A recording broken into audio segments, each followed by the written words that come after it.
David Drucifer coming at you with another firearms review. This time it's the Glenfield Model 25.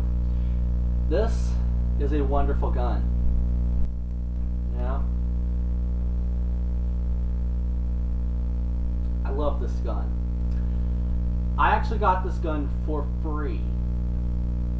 Originally I was gonna buy it from a buddy of mine for 50 bucks. Decided, hey, take it for free.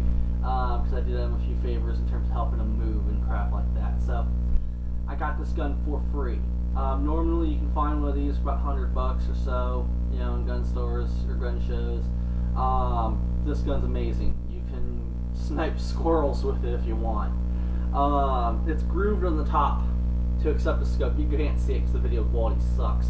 But there's these two grooves that run along the top. You can actually mount a scope on this motherfucker. Really accurate with a scope.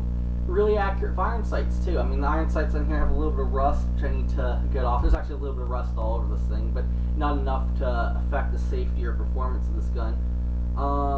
Overall, it's friggin' beautiful. Let's open it up. Obviously, it's empty. Now, one of the reasons why I would have gotten this for 50 bucks is, surprise, surprise, no magazine. As you can see. But I've got one ordered through a local gun store called Allmuller's up in Westerville for 14 bucks. Real simple, real cheap. It's a little 7-round magazine. It actually has its own magazine release built into the magazine. Now that's cool. Albeit a little weird, but it's pretty cool. I can't wait for that to come. I really can't. So I can try that out. Try this out at the range with a magazine instead of just as a single shot. I have been shooting this at the range, at the powder room up in Powell.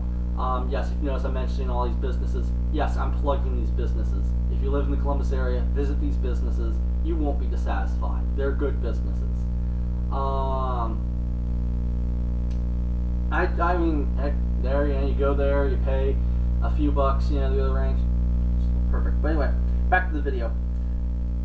You can single load this thing. You just take your round, put it in there, close it, and then you can fire. I'm not going to fire this because it's bad to dry fire 22. Well, any room fire. It's got this little safety on there. Slides on there. Like that. Very cool. It's safe on there. Now bear in mind this is empty. I wouldn't otherwise have my finger inside the trigger guard unless I'm ready to shoot. Otherwise, no? Well, I just dry fired it. But you get the point. The trigger pull is actually very light and takes very little to actually fire the gun. It's actually pretty good. Very accurate, very reliable. My friend says he's put about 5,000 through this thing since the time he got this 6 years ago. The previous owner, he has no frigging clue how many rounds has been put through it total.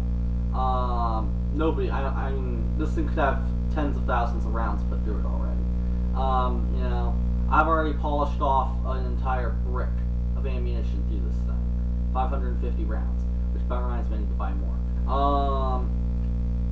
mean, I already have plenty stockpiled, but still, can never have too much 22 ammo. This thing's wonderful. It's insanely accurate. Didn't require much cleaning after shooting a ton of ammo through it. No problems related to the gun itself. I did have 2 problems that were ammunition related, but that's because I was shooting cheap ammo through it. But this gun itself, it's wonderful. I would highly recommend this as a 22 caliber rifle for someone. If you know me, you know my love of bolt action guns because they're reliable, they're accurate. There's hardly anything you can do to break a 22. And of course, you also know my rule of if you own a 22 and it's a bolt action. Well, if you own any gun that's a bolt action, it damn well better have iron sights too. Better not just be relying on a scope. Because optics can fail you. Iron sights, that's kind of a hard thing for this to do. As long as they're properly zeroed. My brain's all scattered. Damn. I need some rest. But anyway, this gun is wonderful. I'd recommend one any day. Yeah, I know it's got a silvery trigger. I think that's an aftermarket trigger because it doesn't look like any other Marlin. Well, Glenfield Marlin, same damn thing. Model 25 I've ever seen in terms of a trigger. So I'm thinking it might be an aftermarket trigger. The trigger pull, like I said, it's like a dream. It's wonderful. You know, you can snipe squirrels with it, groundhogs, whatever. Yeah, it doesn't matter. It's a great gun. I'd highly recommend one. And for the value, you know, I got mine free, but you know, go to a gun store, pick one up. You won't be disappointed. This is Andrew Ebert, aka the Drucifer, signing out. Stay safe and stay free, America. Bye.